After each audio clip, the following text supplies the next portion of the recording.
Oh, hey, it's Alice. What's up, Alice? Hey, Alice. Good to see ya. We got Neve and Scufflemus, household names.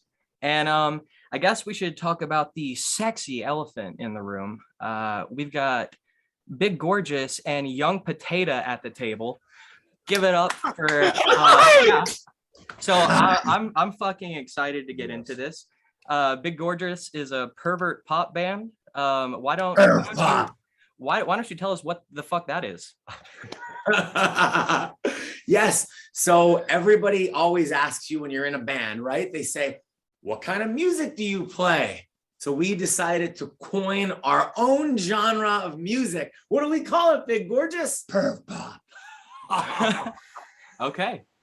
Well, yeah, there you go then. Which is very perverted and raunchy lyrics, but the music is very poppy and very like synthesizer driven. Absolutely. Just that is an accurate assessment. Yeah. I mean, it's as direct as it is. And I personally, from what I've heard of you guys, absolutely love what it is, because it is really well done and very just right on the nose. I love that kind of stuff. It's very fun. It makes me want to party, Yeah. It's good vibes all around. Well, and I'd like to say that we kind of come, it's usually how people are introduced to us is if they do hear our music, hopefully they enjoy it. And then when you come to see a live show, we just nail you at the live show because our live show is just really, really theatrical and over the top and raunchy. Right, buddy? We fuck you. It's true. so you would say that people come to come. Yes. So, okay. Yes. And speaking of which, you are you kind folk are currently touring, as I understand. Is that correct? Yes. We are. We're doing things a little different on this unmasked tour, and we're taking things in 3 different legs. So we're in the middle of the first leg of our tour. We have 3 more shows. I guess one of them was technically last night because it's Friday now, right? Yeah. And I'm sure that went amazing in Long Island. And tonight, somehow, as we're doing this interview, we are in New York City at Arlene's Grocery. And then tomorrow, the 14th, we are in Harrisburg, Pennsylvania. And that'll wrap up the first leg of our tour. And then in late September through early October, we have the second leg of our tour. And then the third leg is basically the first 2 weeks of November. Now, we actually need your help. I believe are you all from the Nashville area? See. Yo. Okay. So second leg of our tour, we are playing on Thursday night, the 23rd of September in Columbus. And on Friday, the 25th, we're playing in Indianapolis. And we want to play on the 24th is Indianapolis. And on Saturday, the 25th, we want to play Nashville and we don't have a venue yet. So if anybody listening to this has any ideas or suggestions or knows some cool bands, let us know. And we hope to be there in a month and a half. Got you. We played Nashville before. You asked. Oh, sorry. Go ahead. We played Nashville before, but I don't think anyone saw us. You remember where you played at? East Room? The East Room? No, we were supposed to play the East Room in March. We were our big break last year. We were scheduled to play South by Southwest down in Austin. We planned the whole tour around it. We played the first part of the tour, and as we were on our way to Austin, everything got shut down with the virus. Right. When the festival was supposed to be over, we were supposed to play Nashville's East Room on our way up. So we would love to be at the East Room. Where were we? We played, the band Waterfall Wash. I think I fucking love Waterfall Wash. Roddy's a good friend of mine. We played with them on our second tour. That's awesome. That's a venue that I can't think of where we played with them. Is it Cobra something? Oh yeah, Cobra. Yeah, Cobra. Oh, Cobra. Right across the street from East Room, actually. Yo. Oh, I didn't realize East Room was across the street. So yeah, we played the Cobra. Referred to as the Cobra Cabana. Yes, and Waterfall Wash. This is we're starting our 5th tour. Waterfall Wash is the most amazing band. We love them so much, but I don't think they're playing at this point. So unfortunately, I don't think we'll get to play with them. But hopefully, we can find some other bands and a venue. But we would love to come back to Nashville. Absolutely. And, I mean, that's going to be on Saturday. That's on the 25th. Saturday, September 25th. Yes. Saturday, well, I'll put a floppy ear to the ground and see if I can maybe put some feelers out. Appreciate that. Thank you. I know I already reached out to a couple of people about that, but I'd really like to see you guys come down here. So if anyone can find you a show, I really hope that you can. Yeah. Thank you too. Yes. That would be so fucking hype. Oh yeah. I would love to go to your show. Yeah. We would love to have you at the show. Alice, September 23rd. I don't know the venue yet, but you clear your schedule. 25th. 25th. Saturday the 25th. Yes. Alice, if you know a venue, you find a venue. You know, maybe you have a venue, Alice, and you need somebody. Please, Alice. Please help us, Alice. Do it, Alice. Do it, Alice. I like your horns, Big Gorgeous. They're very horny. Me too. They suggest things. Yes, they do. It's also like a crescent moon, which is very aesthetically pleasing to me. I've never thought of that. So, where are you guys from? Based out of San Francisco, California. Okay, and then New York. Like, are you just toured New York or? So I live in New York City. Okay. He lives in San Francisco, Gotcha. and we have to mention our darling Shirley Sugarfoot, the queen of the whole band. She keeps us all together. She's in Orlando. She's actually in Orlando right now. We had a couple of days off. That's crazy. Yeah, we got the whole country covered, right? That's yeah. insane. Triangulation going. It's wow. crazy. Yeah, so that's why she can't be here now, because she had to go back to Orlando to work, and we're just kind of like hanging out. We're picking her up at the airport. Well, we picked her up at the airport yesterday. Right. Right. Yeah. You see, what the Mad Tea Party, it exists outside of time, so things get weird. You know, I don't know what to say. To watch it. We're not even really sure how it works ourselves. So, so the unique thing about our with the three of us living in different parts of the country is people say all the time, "Hey, why don't you come and play a random show on a Friday or Saturday night?" And that just doesn't happen. When we play, it's always based around a tour. And the hard part about it is, again, when hopefully you get to see our live show sometime, a lot of preparation goes into it. We don't just plug in instruments and start playing. For example, I do 11 costume changes for 10 songs. Wow. Shirley does about 9 costume changes, and all of it is choreographed and worked out. So typically when we start a tour, Big Gorgeous will fly into Pennsylvania on a Wednesday. We have some buddies that own a music venue, and then Shirley will fly up as well. And then the three of us will just rehearse nonstop for 3 days.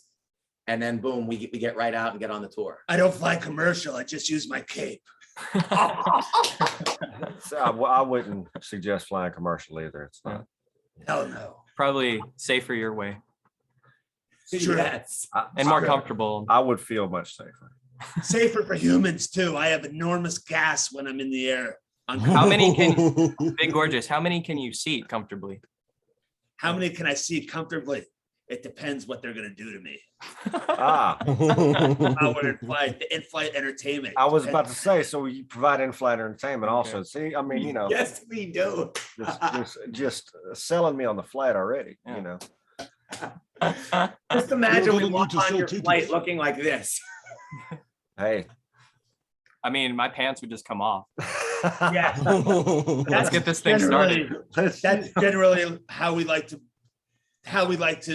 administer our shows. We encourage no pants. We realize most states have laws for pants, but we just want everyone to know we're not advocates of pants. I can't full say agreement that, with that statement. I can't say that I'm, you know, really strongly advocate of those myself either. As a matter of fact, I think as far as the laws go, people should be encouraged to specifically make sure that they can't get away, that it's specifically illegal, because if it's not, then hey, Exactly. As a forest troll, I've never worn pants. I don't get it. It makes no sense to me. Yeah. Right. Overrated. I think they're. I like to not wear pants, move my bowels, not wipe, and then just my bowel movement. Like I sit on his leg, and then I get up. It's like a funny joke. It is hilarious. It's not a funny joke. But maybe, yeah. I'd love to see that live. No, you wouldn't. It might be more of a video type appreciation. No, I need to see this live. Yeah, That's the fans only site. That's the fans. Yeah, only I don't know if that'd be a live experience type thing. Just put on the fucking ultimate show and get yourself banned from Nashville forever. That'd be fucking lit. That's how we get attention, right? Hell yeah. Bannings, getting banned just means that you come back and play a house party twice the size. Right. We just have to sneak you in. Oh no, this is great point. This is Gig Borges. Gig Borges. They're from they're from like Iceland or some shit. Gig Borges. We played in Iceland. We played in Iceland one time. Oh shit! Wow. Yes. Nice. True story. Hey, true story. That's impressive. Tell us about that Iceland gig. I'd like to hear about that. Yeah. So back before we started Big Gorgeous, I actually was in and I managed an Icelandic band called Bernsen. I've been going a festival in Reykjavik since 2005. So I guess 15 years now. Nice. Big Gorgeous has been coming the last like 7 or 8 years. And the music in Iceland is just incredible. And it really is part of the reason what inspired our whole project to come together. And I brought my Icelandic band on their first tour, and just comes up because everything comes up when you're in the tour van.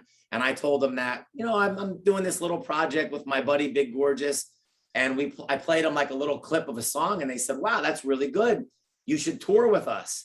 So I mentioned it to Big Gorgeous, and he kind of like laughed, and he said, well, what the hell? How are we going to do this with 2 people? And I said, give me a month. And I came up with this idea. We put together like a 20-minute set. So when they came back for their second tour, we opened for them. And it was meant to be a complete joke, like a complete we took it seriously, and we stood by our music. And there was a band in Cincinnati that we played with called the Founding Fathers.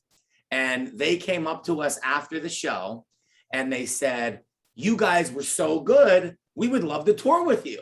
And I'm the manager and also in the other band. And we're based out of Iceland. And he said, no, I'm talking about Big Gorgeous. And I said, holy shit, what? Okay. So then we got a little more serious. We put things together. On that first tour, we played a show in Youngstown, Ohio. Second tour, we came back. This is a tour we set up with this other band, the Founding Fathers. When we walked in to the venue at Youngstown, Ohio, this big, bulky gentleman comes running up to us, and he goes like that. And he has our name tattooed on his forearm. Holy shit. If you watch the Fire Crotch video on YouTube, they show the gentleman at the end of the video. Okay. Yeah, I remember that now. Okay, so that's a legitimate tattoo from a legitimate fan. He saw our shitty first show we ever played, and it was bad looking back on it now compared to what we're doing. And this guy went out and tattooed our name, and I said, well, we're in this forever now. Hey, that outdoes any Grammy I could ever put on the mantle right there. You know what I'm saying? That's exactly. Wow, you guys are just something. You guys are making waves, and like that's so crazy the way it happened too. Right, that's nuts. Yes, for sure. Yeah. But then we at the end of that little tour, Iceland Airwaves happens every year, which is like an excellent festival in Reykjavik, Iceland. Yes, and we got a show at a music store What's the name? Lucky Records. Lucky Records. It's the most famous music store in Iceland. It's known all over Europe. Right. And the Icelandic band kind of surprised us and put this gig together. And we got on a plane with our props and we performed. And that was just incredible because now you're performing to an international audience, and it was awesome. Yeah. Wow. Yeah. Awesome. That's great. Well, I mean, it's amazing when things just pop off like that. There's so many hear stories like that of bands, acts, different things that, you know, it wasn't intended to be what it turned out to be, whether they intended it to be famous or they intended it just to be a side thing and it took over the, you know, other thing. But that's really amazing that you managed this other band out of there. I just intended to wear a onesie and have my package stick out, and it turned into a band. I mean, hey, you know, I was gonna do this anyway. Right. It kind of works for Guar too. And my bulging package, I was just chilling, and they're like, "Hey, play music." I'm like, "Okay, why not?" Why not? Hey, you know, speaking of playing music, so Big Gorgeous, you play guitar in the band, correct? I do. I play guitar. I handle all the samples and tracks, and yeah. So about your guitar playing, what's your what in I'm having trouble articulating this. What is your favorite brand of guitar or guitar to use when you play? Currently, I'm using an Eclipse E2 by ESP. Okay. And I absolutely love it. It's the best guitar I've ever used in my entire life. Right on. Yeah. And I also have a Fender Stratocaster American, which is also awesome, but I never use it. For the Big Gorgeous sound, I always use the Eclipse.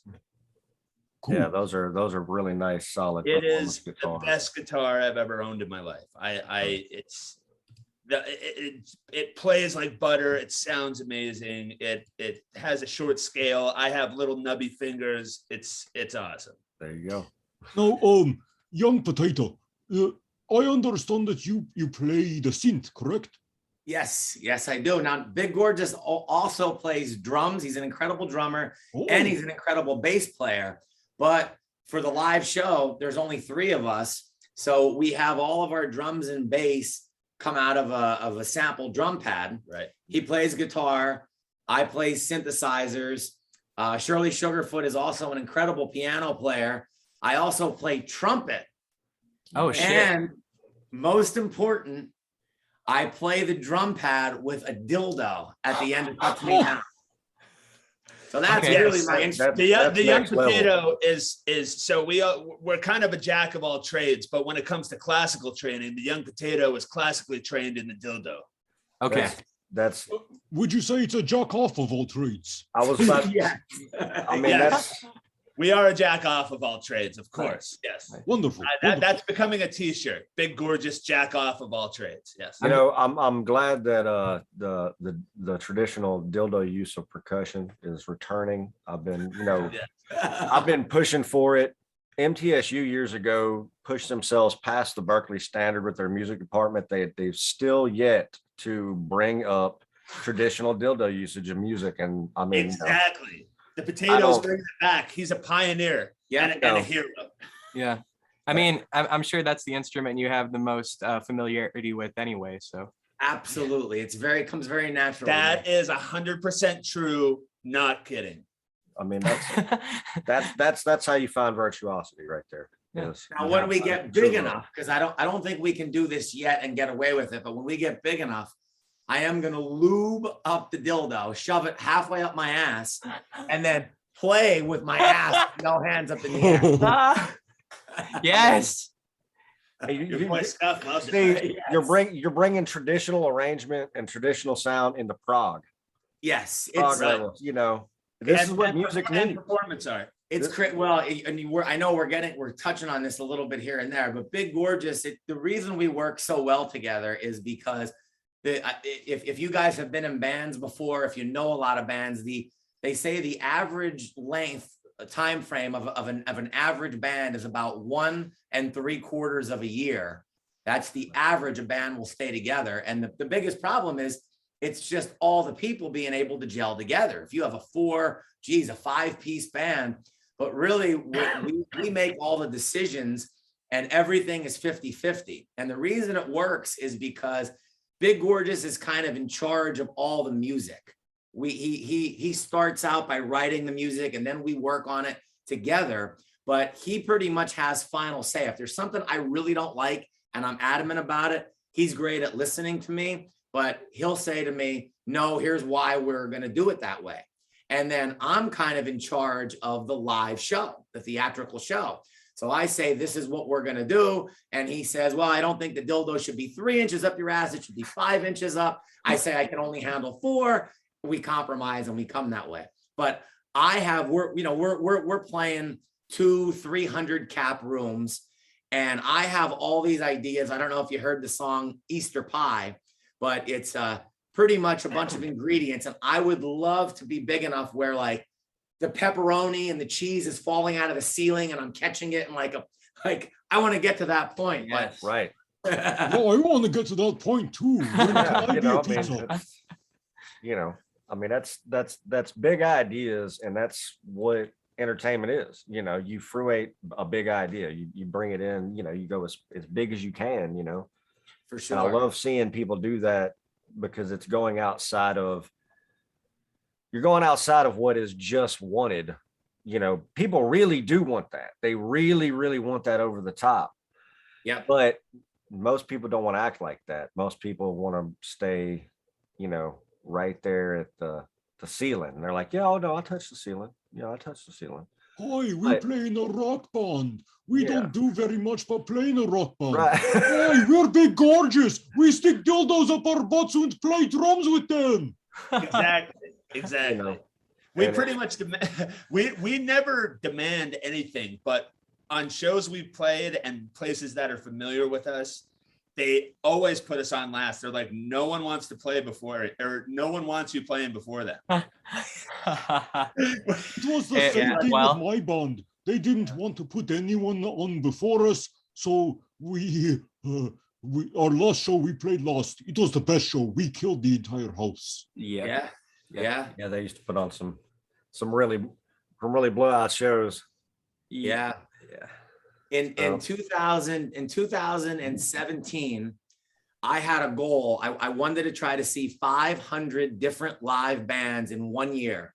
Oh shit. And I ended up seeing 682. Wow. Damn. I went to a bunch of music festivals. I was the nerd at Coachella, 11 o'clock when the gates open, going in to see all the early bands. And living in New York City, I live in the East Village. And I'm right next to the Lower East Side. And there are like 20 music venues within the span of a couple blocks. So every night I would just bounce around and see a bunch of different bands. And what I noticed is I would say about 90% of the bands I saw were just, they didn't really do anything to move you. You just left and yeah, okay, that's what it is. And in 2021, people have cell phones. They're always on their phone. Our goal when you come to see one of our shows is we want you to forget that you have a bladder. You're not thirsty. You don't have your phone. You're just paying attention to our live show. You forget that you have pants on. You forget you have pants on even. Yes. That's why you don't have your phone. You left them in your pants. Yes. Exactly. We really want to create a live show. And I can tell you on our first tour, we thought that about 50% of the people would hate it. And we thought 50% of the people would love it. And it was pretty much 100% people loved it. They just said, we haven't seen anything like this before. And then the idea is just, this is now our 5th tour that we're on now. And it's just amazing. Pretty much every venue we play, we do really well. And the venue wants us to come back. But the problem is the first time we play there, it's not promoted well. People don't know about it. So there might only be 50 people there. And they say, if we would have known it was this, we would bring more people out. And it's so tough and it's so hard and so frustrating. And our show, like when we go to a venue, we have to show up 90 minutes before the sound check. That's how long it takes us to set up all of our props and changing screens and everything else. And then we have to make sure the bands are cool with us leaving a lot of that stuff on stage, because when the band before us finishes, we always need time before we can go out and actually start the show. So Right. it's a challenge every night. Well, it sounds like y'all, y'all honed it down to a skill, and I like seeing that kind of professionalism happen, because it's like when you go over the top like that, you have to be that much more solid about it, because, and that's the amazing thing that I find. And years that I ran a venue and ran shows, it's like you're saying 600 something bands in a year. I probably broke that in a half a year, and with as many bands as I ran, Right. and 5-6 bands every night coming in, right? But yeah, I mean, and it's like you're saying, every band, I could tell you everybody's favorite band in that band when they played on their first song, Yeah. And it's like you're saying, every now and again we get somebody, that would come in that would just be something else, and we definitely polarize some people. Like there's some people that walk out for sure. Any good art is going to do that. I'm sorry, go ahead. Not everyone's into like the anti-religious sentiment and playing dildos with sample pads and that sort of thing. I don't know why, but hey. But most, right. I mean, hell yeah. I mean, that's like G-rated shit on YouTube these days. Right. We just had something incredible happen just this past weekend, our last show in Wilmington, Delaware. We played with this amazing band, Ha Ha Charade. We met them through a friend a couple years ago. They set up the show, and it was this like little old, like 100-year-old dingy, dive bar kind of place, not even really a proper music venue. And the show went over so well. It was so good. And it was not the type of people that you think would be into this shit. And they kind of just like dropped their guard and just had a great time. And when we finished, the 71-year-old owner comes hobbling up to the stage on a cane, and he gets the live mic, and he said, "I've had this place for 50 years. We've never had a show like this in here. This was so much fun." Tell him what the bartender told us. This little cute, like 60-year-old woman, short little woman. She said her name was Eva, and she said, "You guys made today feel like a holiday." That was the quote. Nice. That's awesome. Yeah. Old people And compliment to the best. Yes, and especially with everything going on in this crazy world that we're living in right now, it's just so nice to give people an escape. And that's really what we feel we do. Like everybody just forgets about everything going on, and they just have a good time, don't care about anything else. And seeing the smiles on everybody's face as we're doing this, that's what makes it all worth it. Whether you love it or hate it, you're going to remember it. Yeah. Hell yeah. Do you guys have back issues from single-handedly carrying the performance industry? Actually, I do. Yes. Okay. He has back issues because But he's other he does reasons. a lot of shit that he shouldn't over and over again on stage. Lots of jumps and flips and things I shouldn't be doing. You're right. Gotcha. Yeah. Yes. For the love But of the show. Big Gorgeous's background, as I was explaining all the instruments he plays, of course, he's been in punk bands since he's 12, 13 years old. And my background, when I was in college, I went to professional wrestling school. And my best friend is the head writer for the WWE. And after doing that for about 6 years, I moved to New York City. I did some modeling and acting. And then I kind of started my business, and I focused on that. And now here we are years later, and we now have a little bit more time, and we're smarter because we're a little bit older. And with my business background, you can be the greatest band in the world, but I can tell you, setting up a tour is the hardest thing in the entire world. It's just, it's almost impossible to make it perfect. It's really hard to do. Yeah. Gotcha. Yeah, no, I agree with that sentiment. Yeah. I mean, and it, like, just because you guys are amazing, it's probably also a thing where people are uncomfortable putting themselves in with you. If it's like you said, you can be divisive and polarizing. Well, bands that we've played with, like the bands that continue to play with us, we're like tight with. They like, a lot of bands do like repeat shows with us. But no one likes to go after us. We're always at the end of the show. It's because you guys are scary.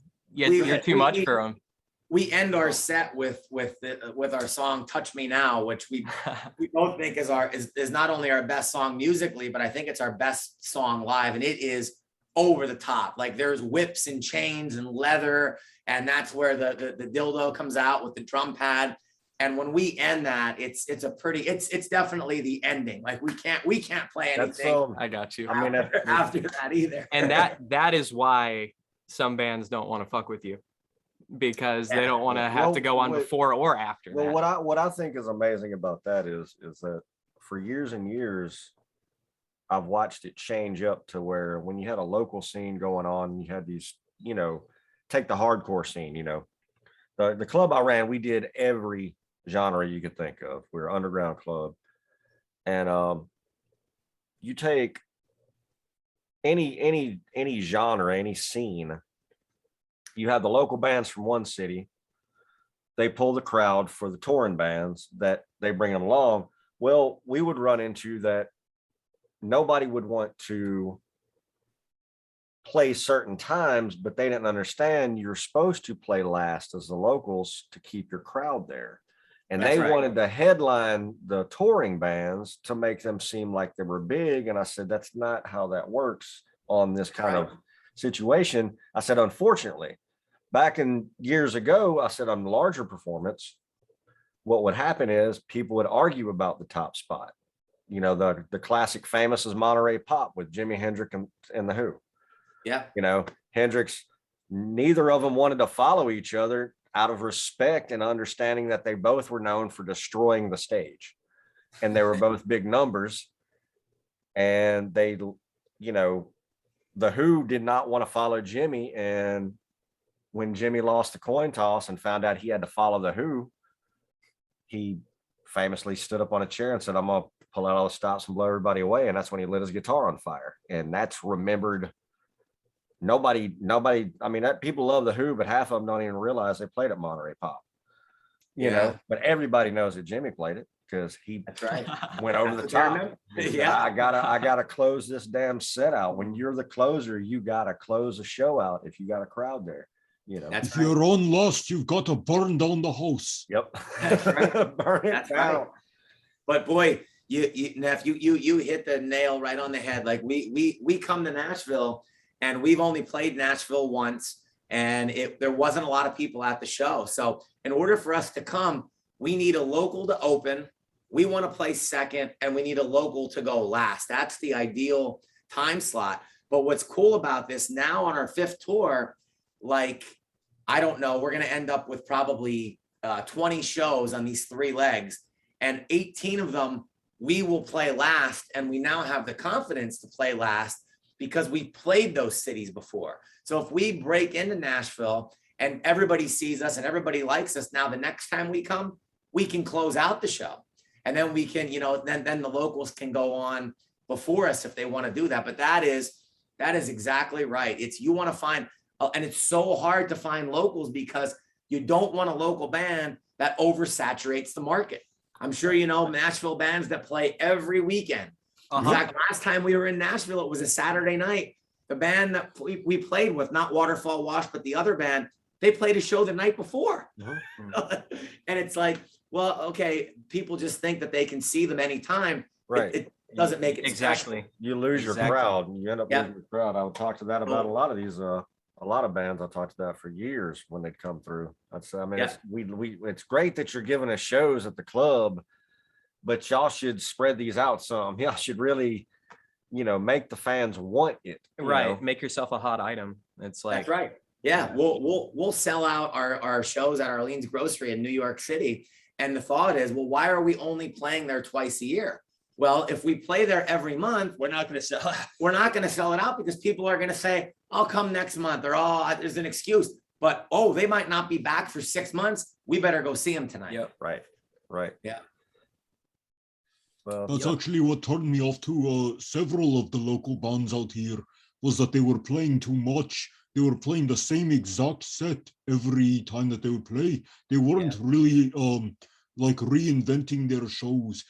That's why when I formed the band, it was about playing something different every single time. Yeah, So you I never totally did the get same that. thing twice. Yeah, when you Never when the you same played. thing twice. Anytime I saw Wooten, it was always, that was the thing, is what are they going to do now?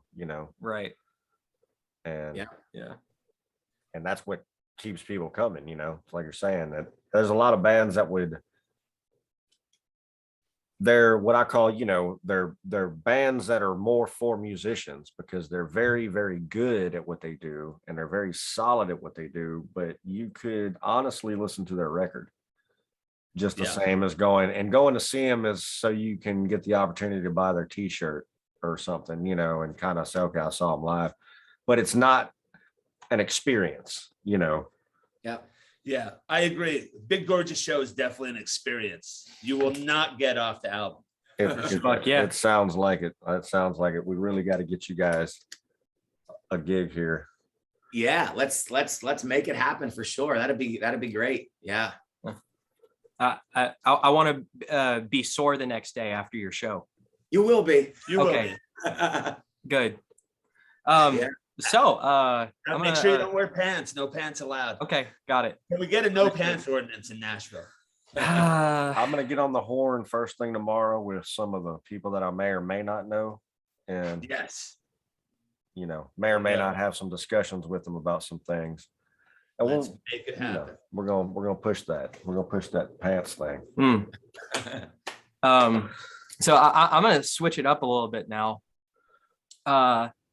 And you guys can go in whatever order you want. If Young Potata, if you want to answer first, or Big Gorgeous, if you want to answer first. But what do you think happens after we die? I ingest you. Oh. Yes. Okay. Yes. That's what happened when I died. That maybe not is for everybody. I eat most dead people. Yes. Okay. Yes. Okay. When you die, what happens is your body and your soul goes into the ground. Okay. Have you ever heard of Centralia, Pennsylvania? I think I've heard of it.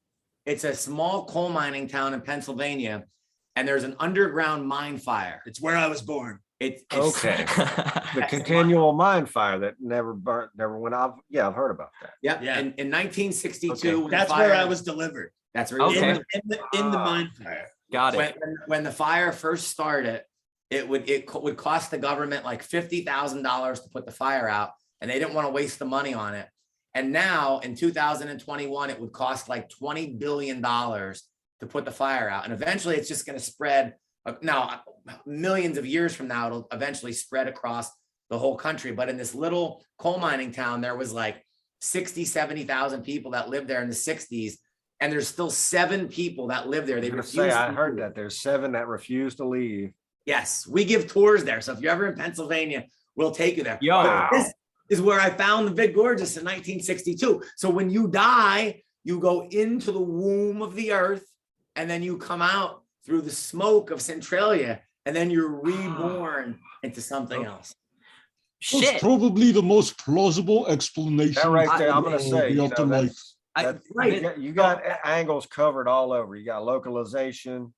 This whole time on the show, reincarnate. this whole time on the show, we've been trying to figure out what happens when we die, and then all this time, you guys have just had the answer.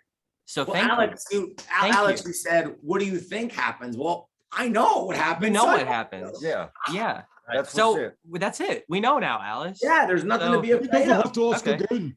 Yes. Yeah. You go into the earth, get burned up, and get mixed with my bowels because I take a lot of dumps there in the mine fire, and then it comes up as smoke. That's your soul. It's ash and bowel. I believe it. That's my new headcanon. So there you go. That's From now on, anytime we ask anybody else that question, it's strictly for the sake of our amusement as to their see if they know the answer. Completely implausible answer if they don't. I'm gonna be really snide about it. Like I already know the answer, but I just want to see if you know. I want to see what silly idea that you've come up with. Yeah, at this like point. what bullshit do you think? I thought you were like testing me for dementia to see if I knew. I'm like, well, of course I know.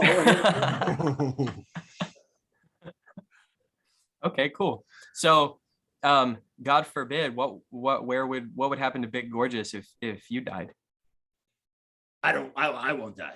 Oh, okay. No, if I We don't have die, to. You die. I'll find another one. yeah, nothing. He'll be fine. I'll Okay. be fine.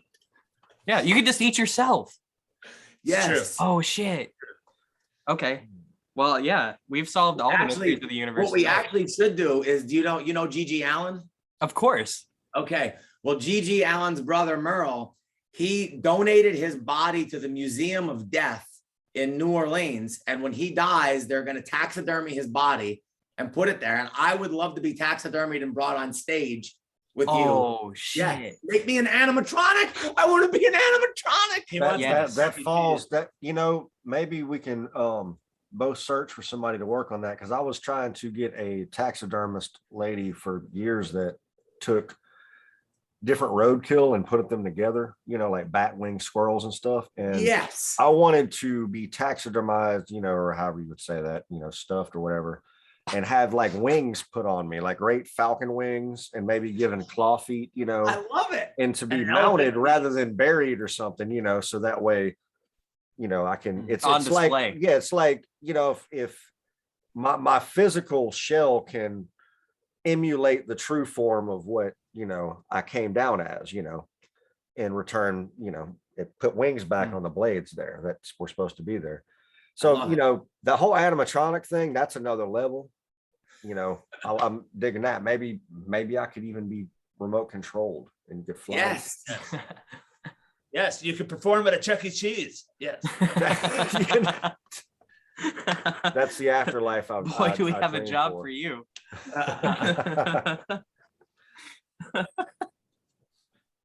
Well, so that makes that makes the next question I know that's coming almost ultra curious. The next one that's The coming. next one that you what- normally would be asking. What do you think I'm about to ask? Oh, I think I know. Do you guys have any ghost stories? We knew they were going to ask that. Oh yeah, I just forgot. Everyone else knew apparently. It's the ghost story question. Do you have anything that's ever occurred in your Oh, okay. sensory perception that was unexplainable by your own logical teachings?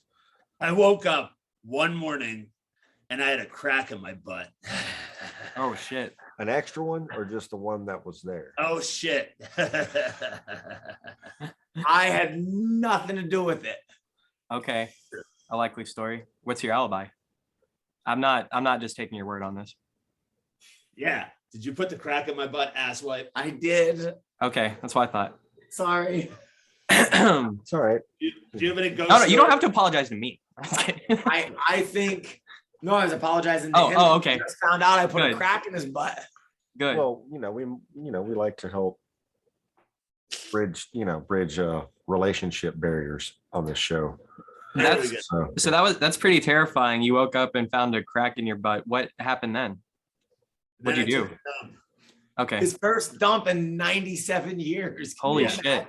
Literally. Pretty bit. Holy shit indeed. Yes. I was gonna say that absolutely was holy. Unholy shit. Yeah, probably was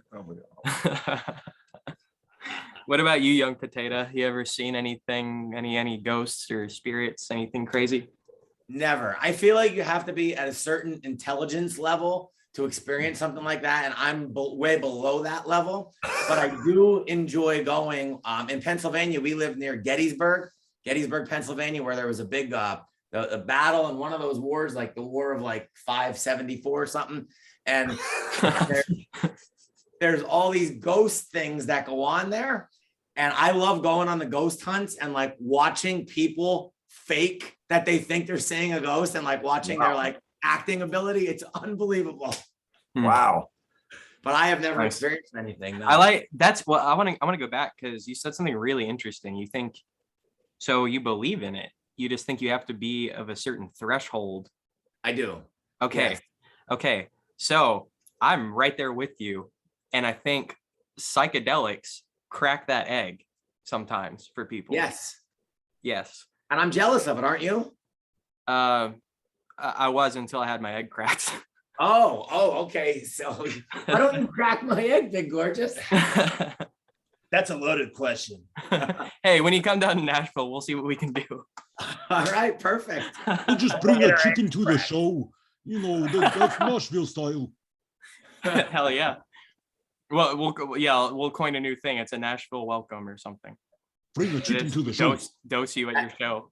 As long as I can have my Nashville chicken on the side, we got a deal. That's the whole reason why we do shows in Nashville, for the chicken. Okay, I'm actually curious. Since you guys aren't from here, where did you first hear that term, Nashville hot Prince, chicken? not Hattie B's. I don't know if you agree or not, but Hattie B's? no, we're Prince. We're for Prince. Oh, Prince is all over.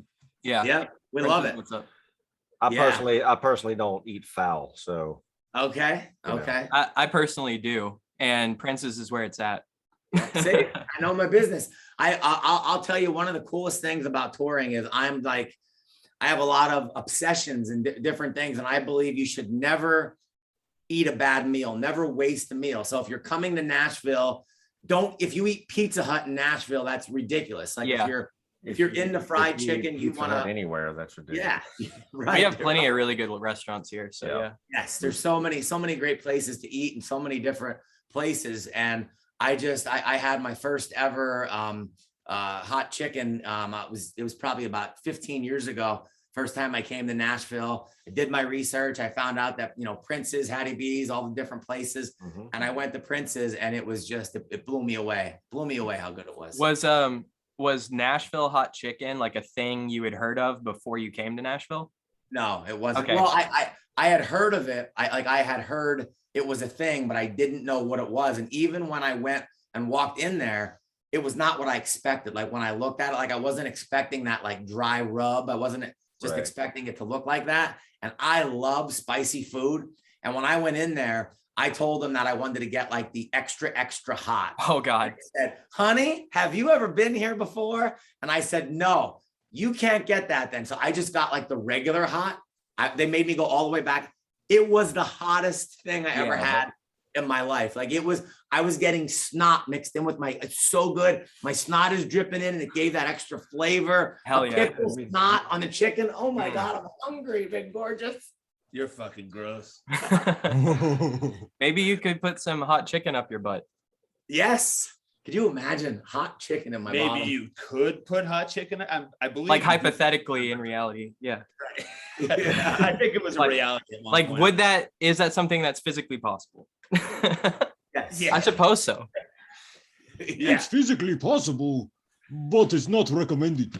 Yeah, I don't know if I would recommend it. What about an entire? Ass. What I wonder where, even though I'm from Nashville, I don't actually know where hot chickens come from. Like what genealogy or species of chicken is that exactly? Well, Prince's hot chicken, they took a regular chicken and they made it have an egg with a paprika chicken. Okay. And then they crossed it with some vinegar chickens. And then they made hot chickens. Okay. Well, I'm glad you knew the answer. Yeah. And I wrote a song about hot chicken. Oh, that's right. Yeah. Yeah. A hot chicken orgy. Yes. The orgy that is involved in making the hot chicken. Yes. Exactly. Yeah. Exactly. And they also haven't cleaned the vat that they fry the chicken in since probably Centralia happened in 1962. That is also the truth. Yeah. You're supposed to, you're not supposed, there's no heat cleans.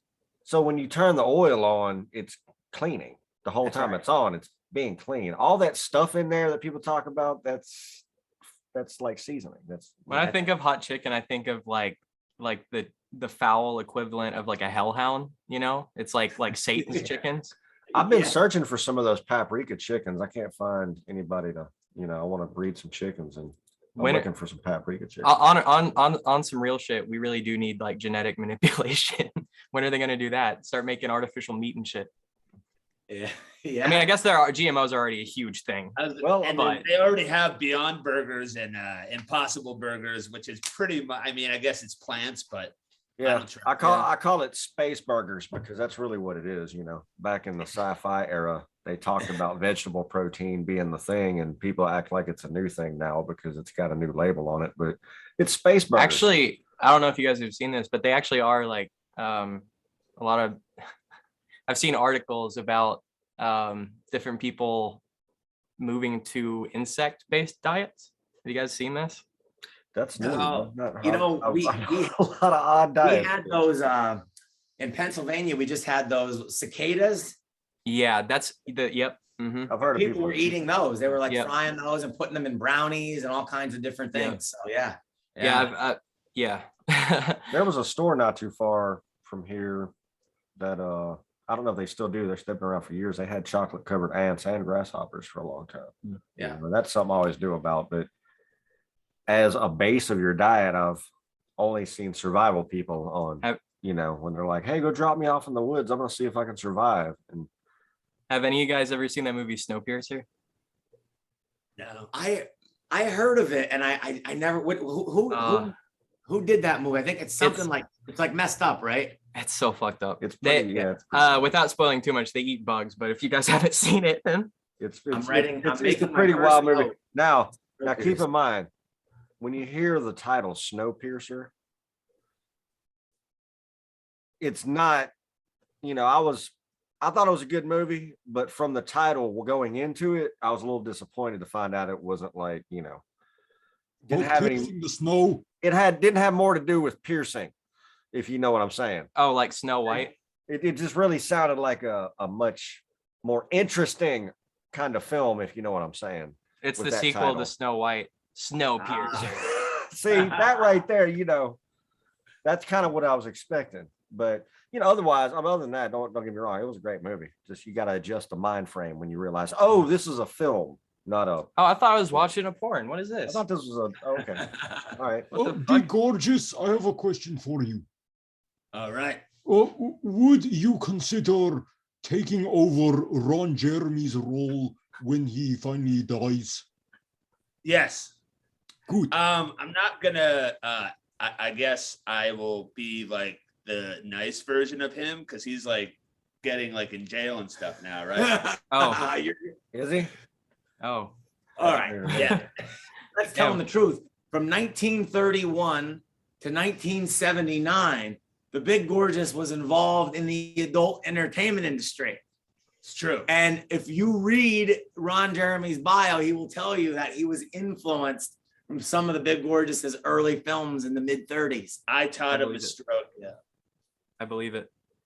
That it seems like the hedgehog would have learned things from Big Gorgeous. It's true. It's true. Taught him everything he knows. I just had a great idea. Like, what if like you could be a porno star again, and like I would just be taped to your back, like, my back to his back, and all you see is my nude body like just floating around in the air as he's doing the thing. Wouldn't that be funny? I would jerk off to that. Right. And you're like, there's like brilliant. a boxing bag or something that you're like touching from the ceiling. Well, yeah. It's entertaining or and like, sexy. Or like playing the viola or something. I mean, or like that's what I'm talking about. It's progressive. It's like prog porn. Right. Yes. You know, right, because I mean, people are only going to watch so much porn. Like, I mean, there's only so much porn you can watch. You need to combine it with shit. That's so right. It's like, yeah, like you could be taped to my back. People throw darts at you, or like some kind of cornhole toss, or yes, playing the trumpet. You know, that would actually make the name of that game a little more apropos. Exactly. Cornhole. Exactly. I once had a guy ask me at a bar if I wanted to go out and back and play a game of cornhole. And fortunately, I had given up drinking by that point, so I didn't get in a fight. You know, and then I learned, oh, you mean the beanbag toss. Why can't we just call it beanbag toss? You know, I've been asking that same question for years. Why call it beanbag toss? Cornhole doesn't sound right. It just sounds like, well, cornhole. It has nothing to do, you know. You want to play some cornhole? Yeah, and literally, I didn't know this guy. He just turned over and looked at me and said, "Hey, you want to go out and play some cornhole out back?" There's a cornhole game out back if you feeling it, you know. But you know, young potato. So cornhole. Now, have you ever played cornhole? I have, yes. Yeah. Do you enjoy cornhole? Not really. No. Okay. I won't ask any more about That's a good question. yeah, personally, I prefer horseshoes. Yeah, horseshoes are cool. Horseshoes. Yeah. It's cool, you know. Agreed. Yeah. I mean, that's also a weird game, but we won't get into the. Right. But Yeah. it's less abrasive to start a conversation about it. True. Yeah. Yeah. You know, hey, game of horseshoes. There you go. You know, that's not that doesn't Understood. right. It's not gonna be confused with anal sex. Right. Not confusing with any innuendos at all. So I have one more question for you guys, and then we can start wrapping it up. So no ghost stories. What about UFOs? Just real quick. Your hot tub. So we claim that we saw a UFO from my hot tub in an undisclosed location in Northern California. But I completely, I don't know if it could have been a UFO, could have not been. We swear it was a UFO, but we totally believe in aliens for sure. Absolutely. well, it was unidentified, so it was a UFO. That's right. Yes. But That's you're right. convinced that this was an otherworldly, non-earthly aircraft that you saw. Yeah. Yes. Okay. Yeah. I'm at a point now where I don't even ask people if they believe in ghosts or aliens. I just ask them if they've ever seen them, because I mean, it's kind of hard, at least with extraterrestrial aliens, like from outer space, it's really hard to deny it at this point. Well, I just think that's probably one of the biggest human ignorances, that like people deny that aliens exist. For Earth to be around one of the smallest stars in the galaxy and house this many humans, it's pretty ignorant to think that level of intelligent existence doesn't exist around a bigger star somewhere. Yeah. And we understand so little about our universe. Like we don't just have to worry about stuff from off our planet, right? Like there could be things walking among us that are outside perception that like exist in a higher realm, you could say, or a lower realm, of whatever. We have no fucking Other clue. dimension, other realm. You know. I try to be really open-minded on the show and like just kind of get everyone's viewpoint on stuff, you know? Yeah. Light beams. From Well, Uranus. Well, gentlemen, this has been such a blast. And I really hope that we're able to catch you on the 25th of September. Yes. Please, if anybody listening, anybody out there, you guys, any help to set up that show, it'll fit perfect in the routing of our tour. And anybody out there, if you're wondering how you can support us, obviously the answer is you come to a live show, buy our merchandise, all that. But even if you could just follow us on Instagram, and Scuff could tell you, we try to post funny and entertaining things every single day on Instagram. So if you could just follow us on there. Subscribe YouTube, please. Yes. Absolutely. Yes. Watch our videos on YouTube. All that fun stuff. We're working on a new album right now. As soon as the tour ends, we'll probably have our first single coming out here soon, like the next couple of months. So lots of fun and exciting things, but our bread and butter is getting out there and doing live shows. Okay. That's awesome. Alice, links in the description below. Check out Absolutely. Big Gorgeous. Don't miss Thank you, out. Alice. Bye. Hey, Alice. Wow.